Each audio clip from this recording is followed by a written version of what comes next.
Looks like I walked into something good. David, maybe you could lead the show today. Go for it. Well, Josh asked me what we're doing today, and I said, I don't know. I'm an observer today, but I was telling him that I'll be talking about accountability on Thursday. Mr. Muncie, how are you? Allie, good morning. Julia, Joanne, Ryan. So we have a whopping 4 out of 20 people that actually show up and turn their camera on. Nice. Show your faces. I like to see you all. So let's jump into the conversation today. So what I want to do for today is I want to share with people about how to have an effective conversation with a buyer that's going into a competitive market. So number one rule of this game, if you're having the conversation after they've saw property and are now making an offer, you already lost. Let that sink in. So now let's think about this. If this was you, right? Do you believe that every buyer has the right to know what they're getting into? Do you think no, Josh, the answer is absolutely yes. Think about this logically, right? How many people here, and hit yes in the box, have had a buyer, brought them out, they've been really motivated to seeing property, and then all of a sudden they realized what the landscape is, how much they have to pay, how competitive it is, the contingencies they have to waive, and they're like, you know what, I'm not buying a home like this. I just can't do it. Right? Hear it all the time. But the problem with that is you've burned your time, your money, and your energy. And the state that it leaves you in is one of frustration and lack of motivation. So is there anyone here that has conversations with buyers prior to starting the process? Josh? All right, unmute yourself. Yep. Tell us about your conversation. I'm the buyer. It's now more than ever at like the point of a buyer consultation, you want to manage expectations so that like they understand what they're getting into and you're not to blame for down the road, like when they have frustration because they've lost out on a couple offers or that like they feel so defeated having just lost out on a couple offers. So as part of that dialogue, just kind of walking them through the conditions of the market up front so that they are mentally prepared for that. Good. So you want to be, I'll be the buyer, you can be the agent. Walk me through the market. So right now, demand outstrips the supply. There are buyers coming into the market regularly. There's an inventory shortage. So what I'd like you to know is that while you might fall in love with the first property you see, just know that you might not get it, and that there will be other ones that you find that you love for other reasons. So I do that kind of as the emotional component, but yeah. So sorry. I'll leave it at that. Chirag. So let's flip this around, right? So now you'll be my buyer and I'm going to say, hey, Josh, you know, we believe that every buyer has a right to understand the market that they're going into based on the research you've done online, maybe some stuff you've seen on the news. Currently, what is your feelings of the market that you're getting into?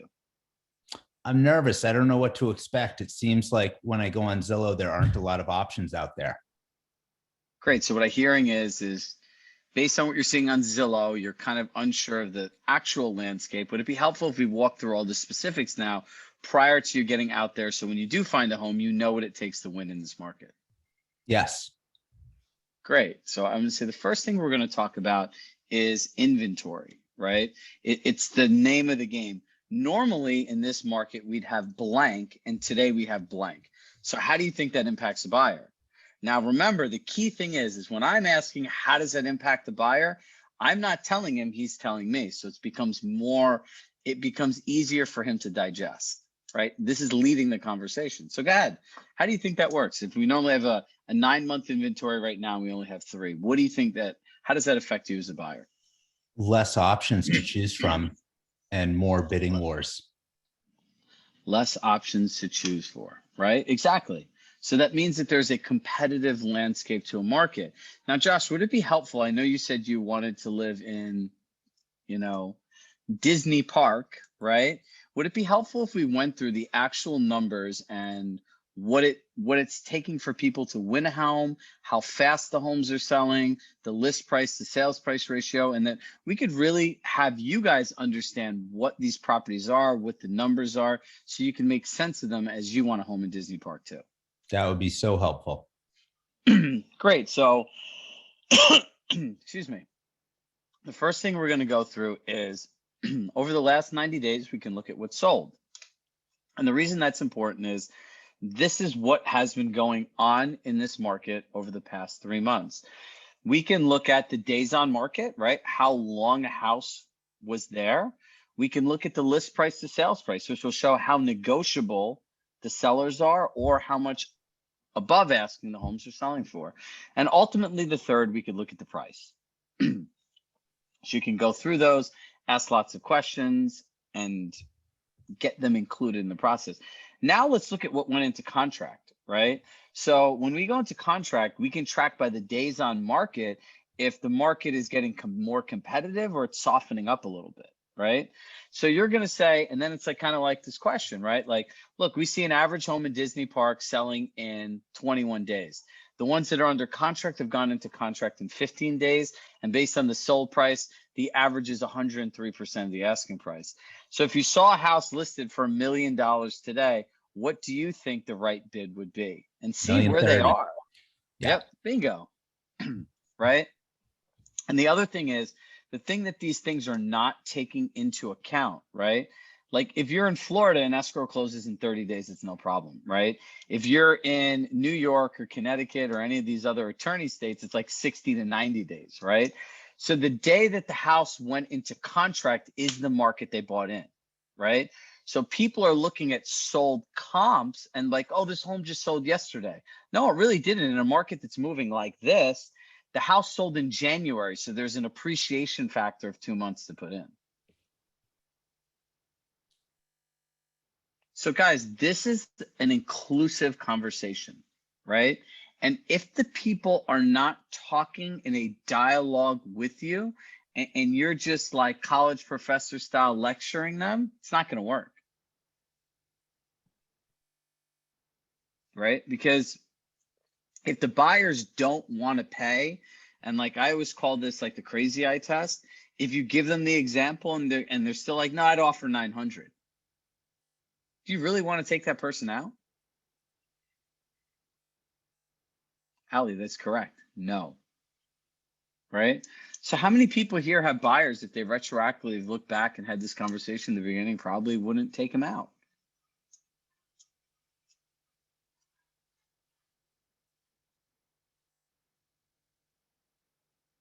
Yep. Chirag, I would say a common issue that can come up with some of these buyers is this notion of, I don't want to pay over asking. You know, you hear that a lot from just certain buyers. It's a mindset, and, you know, the right education can help with that. But that's one of those obstacles with certain buyers I've noticed. Melissa Rubin will appreciate the most because this has been one of the biggest breakthroughs in her life, not owning the market. I can understand you don't want to pay over asking. I wouldn't want to pay over asking either. But if the market dictates this, and this is what homes are selling for, how do you think you'll find a home when the last 10 homes also have above asking? That's a very different way of framing that, right? Nobody wants to pay more. And then when you're having this conversation, you're like, let's go back to why you really want to move. So there's a psychological aspect of never wanting to pay more. However, we are, right, are in a situation where everyone's paying more. So the sellers have the access to the same data. They've hired a professional to go through this data with them. Help me understand your plan on beating the market. Do you see how I put this right back on you? Nothing to do with me. As soon as you start talking at them, right, this is the market, this is the way, like, you lost. Your job is to go in the same direction as them. But if you're doing this, now you become like, you know, the protagonist, antagonist. Now you're the antagonist.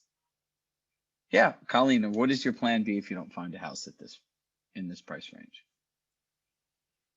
That's my favorite question for sellers. So what's your plan B if the house doesn't sell at this price? People 5 to 7 years ago said the same thing. They bought, and how do you think they feel today? I don't know, Diane, you want to tell us?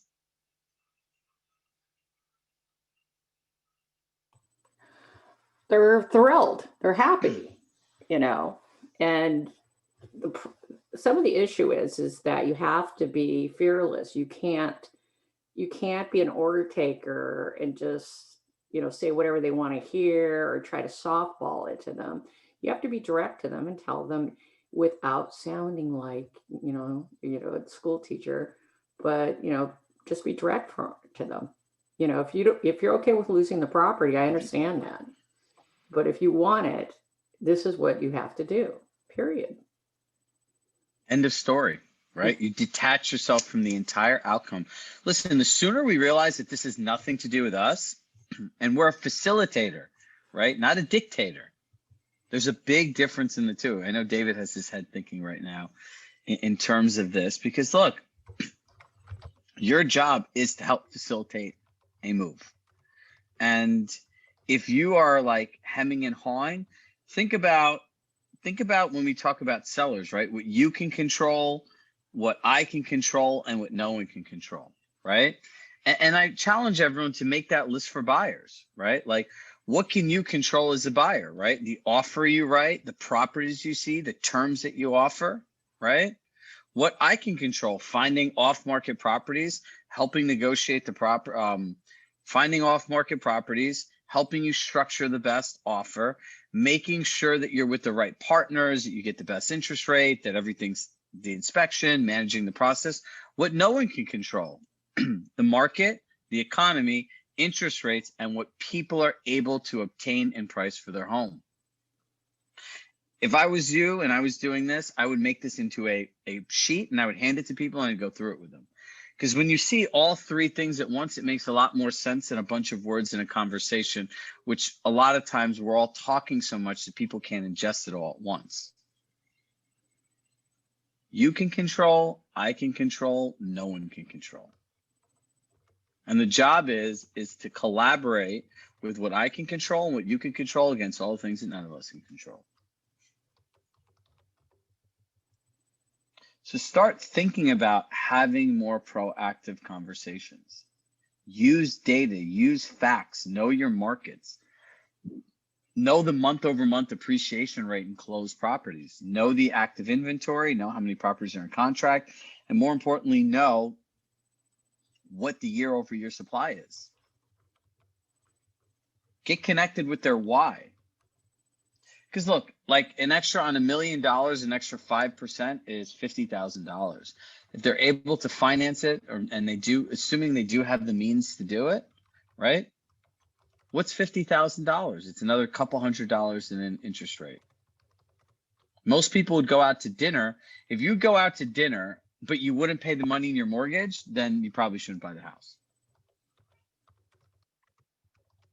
So the goal, guys, is to simplify the process for them so you could simplify it for yourselves. We hear far too often on these calls, I've taken this person out for this many homes, this much stuff. Well, look, I've also started telling people, look, if you're getting outbid in your price point, maybe you have to go to a lower price point and bid that house up, right? It's not what people want to hear, but it's the reality of the market. And getting them connected to why they want to move. And you could say, so what would happen if you lived and stayed where you were for the next year, 2 years, and waited? Is it as Tony Robbins said, are there shoulds, musts, or is it a should? You know, I should move or I must move. It's two very different conversations. So who has any challenging buyers right now where they want to actually role play a live scenario?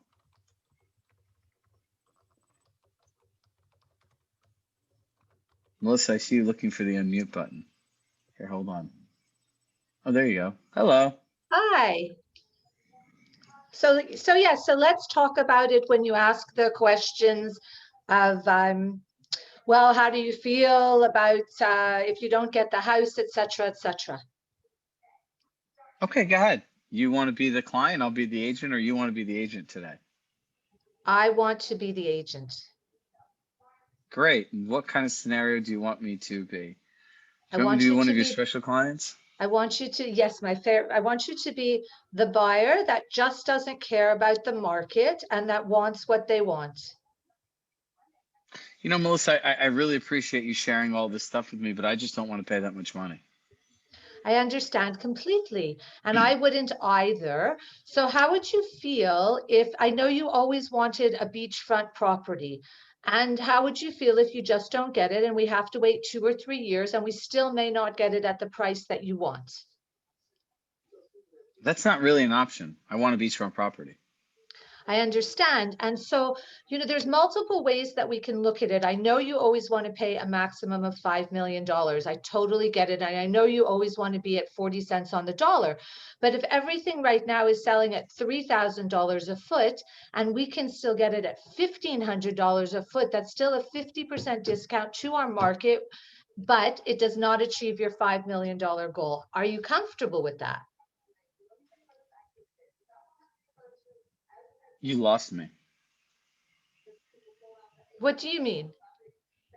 See, all that information you gave was 3 things, right? If I rephrase that, I could say, no, you want to do 40 cents on the dollar, but I can get you 50 cents on the dollar. So for that 10 cents on the dollar, are you okay not owning a beachfront property? Gotcha. Flip it. Especially with these type A people that want what they want, the less words, the better. Got you. Right? You got to serve it to them direct. Are you okay losing a property for 10 cents on the dollar? That perfect. Thank you. I will use it this weekend and report back. Good. Who's next? There's 40 people on this call. I know you guys they're people filled with buyers. We can talk about buyers. We can also talk about commission objections too. Commission objection about like whether or not it should be discounted if it's direct. I'm sure everybody gets that, and I'd be curious to know like and if that's a separate conversation. No, this is like an ask me like, I don't know. My personal belief, right, is if you give them 0.5%, they generally are happy. Give them something, right? Justin, what do you think? I usually just say no. And do you notice how he just said no? And that was it. He doesn't say anything else. It's competitive. I feel like if it's competitive, like throwing 1% bone could be worthwhile. That 1% could become 2%, right? Easy. So you're negotiating against yourself. We don't usually like if something's coming down to pulling the deal together, we don't usually pull out of our commission to make it all happen. Typically, so for us, the 1 doesn't turn into 2. Or you mean at that time or later down the road? Because yeah, exactly. So like I deal with a lot of developers, and don't get me wrong, I've negotiated my commission, and if it makes sense, like if the developer has like 10 projects coming up and I want the relationship, I understand it, but I don't start off on that foot because before Chirag's coaching, I've been in that place where I'm like ready to give up my commission. Now I have this relationship with this developer I'm continuing to work with, and he's expecting that lower commission. This is like our 5th project now. It's not even, so he's expecting that commission as we keep going on. And I'm just like, this is crazy. Meanwhile, I have another developer I started a brand new relationship with, and it's like, no, this is my commission. This is what we do. This is our plan. If they have some trouble, like, do you think, is there something you would like done differently? I found that there. Oh, go ahead. Sorry. No, go ahead. I have a few developer clients, and they their approach can really vary, really vary. Yeah. And what I find is that some of them are negotiating at every single opportunity. Mhm. And that's it. Look, it's business for them, and that's their mindset. And like, to some extent, I've had frustrating, instances where it questions me if this is the type of relationship that I want to engage with in business. Like it, Yeah. just feels sour. Yeah. And then I have developer clients that are like, we're, thrilled to be having this relationship with you. We appreciate you. Yeah. And so, but I think that you make a good point, and you're right. Like, setting the tone up front probably adds a lot of value to like what might happen down the road, because a developer is a recurring relationship where you Yeah. hopefully do many, many transactions with them. It's And it's kind of like paying a vig. And then I have another developer where it's like, I just started a new relationship with him. Just listed a property with him and really like the guy. And he's like, listen, Justin, I worked with other Compass agents. I work with other corporate agents in New York City. This is what I pay, and that's it. And I'm like, it's all right. I can't. And I have friends that work with him that are agents, so I know he's not lying. But at least he's being honest, right? This is what he pays, and that's it. I'm like, okay, sure. So it's it's really case by case, but I don't like to negotiate myself. That's really my point. Look, the other thing is with these clients that are reoccurring people, if you're too easy to give it up and you're too desperate for the business, they own you, right? It's like paying a vig. You pay once, they're going to expect it every single time. And when you start talking about discounting, you're not discounting today. You're discounting this person, the next person, the next person, the next person, and you get known as a discounter, right? And look, I always tell people it's a personal choice, right? Oh, Marion, nice to see you here. We'll get to your question next. If you look at people that discount, there's some clients in a relationship you might want to offer 0.5% or whatever it is. It's a personal choice. But if you are going to have a person that asks you to cut your commission, here is the standard commission objection answer. Chirag, Josh, would you do it for 2.5%?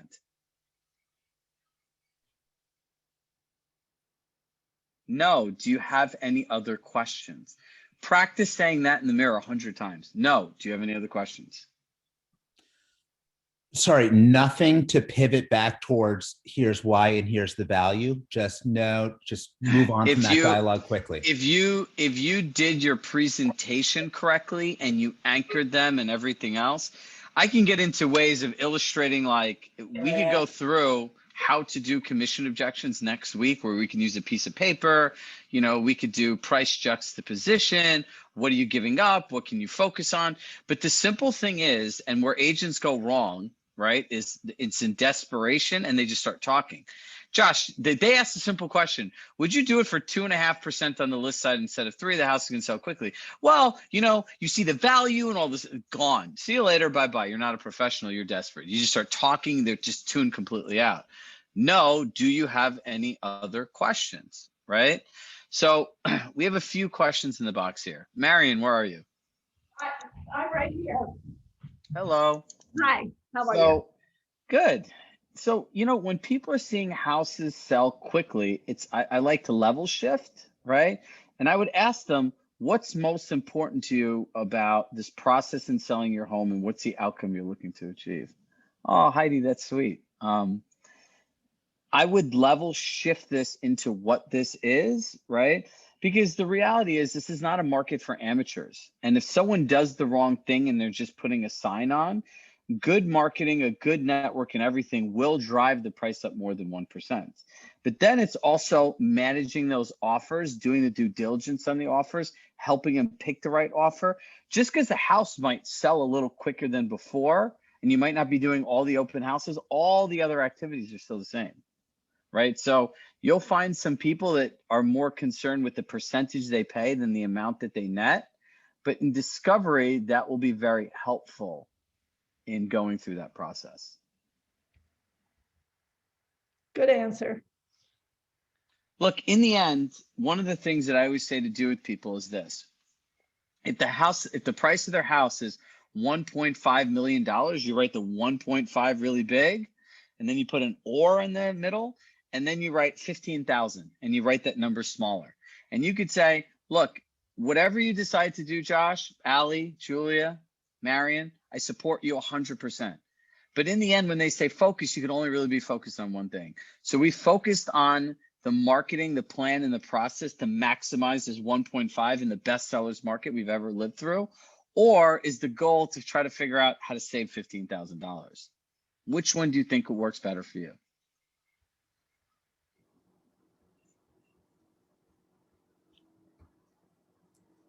So that's one. Let's see, Colleen, if Compass agents are discounting in your area, what you'll want to do is build out your value proposition that you're offering more, and that you'll have a more concise presentation that talks more specifically about the seller needs versus what the other agent does. And I'll give you an example. Most agents don't ask any good pre-qualifying questions, and they just come in with their canned presentation. So the presentation is very general. It's not about them. If you make the if you make the presentation about their motivations, expectations, disappointments, concerns, they'll have much better of a feeling.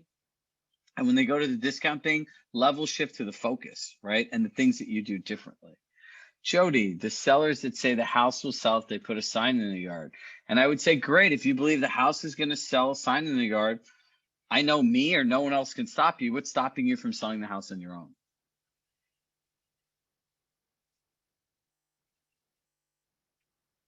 Don't play defense, play offense. Great. If that's what you want to do, why don't you decide to do it? How can I help you? See, when you show up with that authority, control, and detachment, like, you know, Mike Tyson had a saying, it said, everything's a good idea until you get punched in the face. And so you come in with all these ideas in this presentation, they say that, and you think you're getting a listing, you just got punched in the face. What do you do next? Chirag, it's Jody. I think that's Hello. true. I think sometimes when you really want the listing, right, you start that fear of like, oh my gosh, I'm not going to get this if I don't do this. But that confidence that you just exhibited is like, I don't know, I think if you have so many in your pipeline that you could feel so confident, you could just be like, yeah, do it yourself. Call me if it doesn't sell, and walk away. But if you don't have that many in your pipeline and you start to get scared, right? And you're like, I need this, I want this. And that's when you start to play defense instead of the offense. So how do you teach yourself that? How do you get to that point? This is like the best question ever. So, number one, it's about them. It's not about you. And we didn't say go sell it yourself. I'm just simply sitting down with a straight face and saying, hey, what you're saying is 100% true. If that's what you want to do, what's stopping you from doing it? Then they'll start telling you why they really called you over there, right? And if you're attached to the outcome for yourself in that way, whether you have a lot, whether you have a little, you've lost before you went in there, right? So if you're making 5 contacts a day, like we suggest to people, 1,200 contacts in a year, 1% conversion rate, that's 12 deals, right? For most of your price points in a market that's a great year, you're going to make several $100,000. You can make a living on that for most people that are single agents, right? So what it is that's more of a mindset issue. And that's something you have to work through for yourself, because what happens is if we don't practice these conversations, this is what happens, right? So when someone says that, then we start talking, we start getting defensive. Listen, everyone should want every single listing, right? Unless the people are jerks, they're unrealistic, or they just want you to be like their indentured servant. So I want you to continue to think about detaching yourself. All of us need to be detached, because the more attached you are to the outcome, the more they have control. The less attached you are to the outcome, the more you have control.